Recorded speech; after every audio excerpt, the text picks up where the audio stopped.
Hi good morning friends. आज है class 10 का। मैं एक नए टॉपिक लेकर आप लोगों के सामने फिर से प्रेजेंट हुआ हूँ और आज के हमारा टॉपिक होगा अ स्टेप ऑफ न्यूट्रिशन। तो अ स्टेप ऑफ न्यूट्रिशन के बारे में अगर हम लोग जाने तो जो कुछ भी फूड को हम लोग अपटेक करते हैं उसको लेते हैं, तो लिया हुआ फूड को जब हम कंप्लीटली यूज करते हैं उसको डाइजेस्ट कर दिया जाता है। तो जो भी फूड डाइजेस्ट हो जाती है तो डाइजेस्ट होने के बाद उसमें जितने भी न्यूट्रिएंट्स हैं, चाहे वो कार्बोहाइड्रेट्स हो, उसमें प्रोटीन्स हो, एंजाइम हो, विटामिन्स हो, तो वो सारे न्यूट्रिएंट्स का यूज जो है हमारे बॉडी सेल्स एनर्जी के फॉर्म में या जो हमारे बॉडी पार्ट्स डैमेज हो जाते हैं उसको रिपेयर करने में यूज करते हैं। तो ये जो प्रोसेस होता है फूड को अपटेक कर यूटिलाइज करना और यूटिलाइज के बाद उस न्यूट्रिएंट्स का एनर्जी ग्रोथ बॉडी पार्ट्स के रिपेयर में जो होगी वो कई स्टेप्स में होती है। तो आज का हमारा जो टॉपिक होगा कि वो कितने स्टेप में हमारा लिया हुआ अपटेक किया हुआ फूड जो है कंप्लीटली यूज होता है। तो अगर हम देखें स्टेप ऑफ न्यूट्रिशन, तो पूरे जो न्यूट्रिशंस के स्टेप हैं उन सारे स्टेप्स को 5 कैटेगरीज में डिवाइड कर दिए गए हैं। यानी अगर हम लोग कह सकते हैं there are mainly 5 step of nutrition. वो 5 स्टेप्स हैं कौन कौन? फर्स्ट स्टेप का नाम है इंजेशन।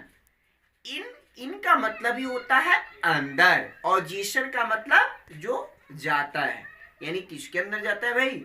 तो ओरल कैविटी में जब हम किसी फूड को अपटेक करते हैं, सपोज दैट यहाँ पे मान लें कि एक ह्यूमन है और ये जो ह्यूमन है ये किसी फूड को अपटेक कर रहा है। तो अब ये ह्यूमन है और ये ह्यूमन एक फूड को अपने ओरल कैविटी में ले रहा है। तो ये भी अपने ओरल कैविटी में किसी फूड को ले रहा है, इनका मतलब अंदर जेशन में इसके अंदर जा रहा है। क्या जा रहा है भाई? कोई फूड सब्सटेंस। तो किसी भी फूड सब्सटेंस को ओरल कैविटी में अपटेक करने की प्रोसेस को हम लोग क्या बोलते हैं? इंजेशन। मैंने यहाँ पर डेफिनेशन भी इसको मेंशन किया हूँ, the process of taking food in the body. तो जिस प्रोसेस के थ्रू फूड को बॉडी में टेक करते हैं, उसको लेते हैं, तो वही प्रोसेस को हम लोग बोलते हैं इंजेशन। इंजेशन का मतलब क्लियर हो गया स्टूडेंट्स? इंजेशन का इनका मतलब अंदर, जेशन का मतलब जो जा रहा है। तो किसी भी फूड सब्सटेंस को बॉडी के अंदर लेंगे, अपटेक करते हैं, तो वह प्रोसेस हमारा क्या कहलाता है? इंजेशन। सेकेंड जो स्टेप है उसका नाम है डाइजेशन। तो डाइजेशन का मतलब क्या होता है कि जो कुछ भी हम लोग फूड लेते हैं वो बिल्कुल सॉलिड फॉर्म में होता है और इनसॉल्युबल होता है। सपोज दैट हम लोग चावल खाते हैं, रोटी खा रहे हैं, तो क्या है? इनसॉल्युबल होते हैं। और अगर हम लोग देखें तो ये सॉलिड स्टेट में होते हैं। लेकिन जो इनसॉल्युबल और सॉलिड स्टेट का फूड सब्सटेंस होता है तो उसको डाइजेस्टिव एंजाइम के थ्रू उसको स्मॉल पीसेस में तोड़ देते हैं और जब टूट जाता है तो वह प्रोसेस को हम लोग क्या बोलते हैं? डाइजेशन।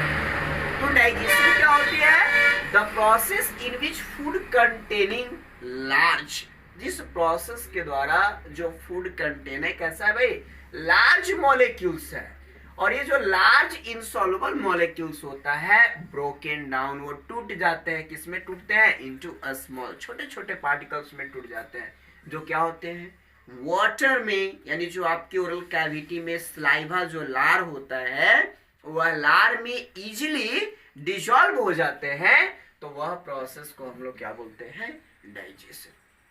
तो डाइजेशन का मतलब क्या हो गया कि जो इनसॉल्युबल लार्ज मॉलिक्यूल्स होते हैं वह टूटेंगे स्मॉल मॉलिक्यूल्स में जो वाटर में सॉल्युबल होते हैं, इजी वे में डिसॉल्व हो सकते हैं, तो उस प्रोसेस को हम लोग बोलते हैं डाइजेशन। अब हमारा जो थर्ड स्टेप आता है वह स्टेप का नाम है एब्जॉर्प्शन। एब्जॉर्प्शन का मतलब क्या होता है कि जो कुछ भी फूड लिए तो फूड का कंप्लीटली डाइजेशन जो होती है वह होता है एसाई में। एसाई का मतलब है स्मॉल इंटेस्टाइन। तो स्मॉल इंटेस्टाइन का एक पार्ट होता है जिसको हम लोग बोलते हैं इलियम।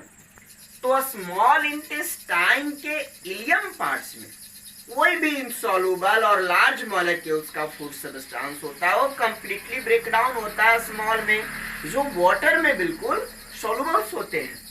तो इसी एसाई के इलियम पार्ट में जो होती है कंप्लीटली डाइजेशन की प्रोसेस हो जाता है। अब ये भी डाइजेस्ट हो जाता है तो वह डाइजेशन के बाद जो उसमें न्यूट्रिएंट्स मिलेंगे, यही न्यूट्रिएंट्स जो होते हैं इंटेस्टाइनल वॉल में पास होता है, किसके थ्रू? ब्लड के थ्रू। तो मैंने डेफिनेशन में मेंशन किया हूं the process in which digested food, जिस प्रक्रिया के द्वारा डाइजेस्टेड फूड जो होता है passes through the intestinal wall into the blood stream. तो डाइजेशन हुआ, डाइजेशन के बाद देख रहे थे कि जो इंटेस्टाइनल वॉल होता है, इंटेस्टाइन में डाइजेशन का प्रोसेस कंप्लीट हो गया, तो उसी इंटेस्टाइनल वॉल जो स्मॉल इंटेस्टाइन का इलियम भाग होता है, इसमें एक फिंगर लाइक स्ट्रक्चर होती है जिसको हम लोग माइक्रोविलाई या विलाई के नाम से जानते हैं। माइक्रोविलाई या विलाई बोलते हैं। यही एब्जॉर्ब करके ब्लड में डिसॉल्व करता है, जिससे वह न्यूट्रिएंट्स पूरे बॉडी सेल्स में ट्रांसपोर्ट हो जाते हैं, कैरी होते हैं। तो वह प्रोसेस हमारा क्या कहलाएगा? एब्जॉर्प्शन। जब न्यूट्रिएंट्स पूरे बॉडी सेल्स में जो होते हैं कैरी हो जाते हैं, ट्रांसपोर्ट हो जाते हैं, तो ट्रांसपोर्ट होने के बाद सेल जो है उस न्यूट्रिएंट्स का यूज करता है। वह यूज करता है किस फॉर्म में? एनर्जी के फॉर्म में, आपको बॉडी सेल्स को ग्रोथ करने में, और जो डैमेज बॉडी पार्ट्स हो गया उसको रिपेयर में जब यूज करता है तो वह प्रोसेस हमारा कहलाता है एसिमिलेशन। तो एसिमिलेशन क्या होता है? The process in which absorbed food, जिस प्रोसेस के द्वारा जो एब्जॉर्ब्ड फूड होता है, जिसको एब्जॉर्ब कर लिया कौन? Intestinal wall. कहां डिसॉल्व किया? ब्लड स्ट्रीम में। अब कहता है यहाँ पे the process in which absorbed food is taken by the body cells. जो एब्जॉर्ब हुआ बॉडी सेल्स जो होता है उसको अपटेक करता है। क्यों अपटेक करता है? तो कहता है कि यूज फॉर एनर्जी, इसलिए एनर्जी के यूज के लिए, और किसमें? Growth and repair the cells. तो यह प्रोसेस को हम लोग क्या बोलते हैं? एसिमिलेशन। और लास्ट में जब हमने जो फूड लिया वो लार्ज मॉलिक्यूल्स था, वह जो है ब्रोकन डाउन हुआ स्मॉल में।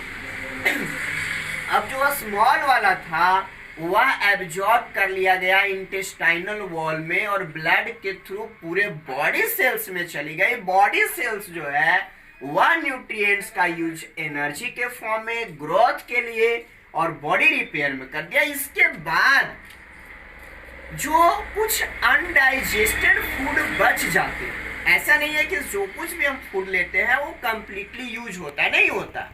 डाइजेशन के बाद जो है कुछ अनडाइजेस्टेड फूड बच जाते हैं जिसको हम लोग बॉडी से रिमूव करते हैं, और बॉडी से रिमूव करते हैं तो वह प्रोसेस हमारा कहलाता है egestion. The process in which undigested food removed from the body cells.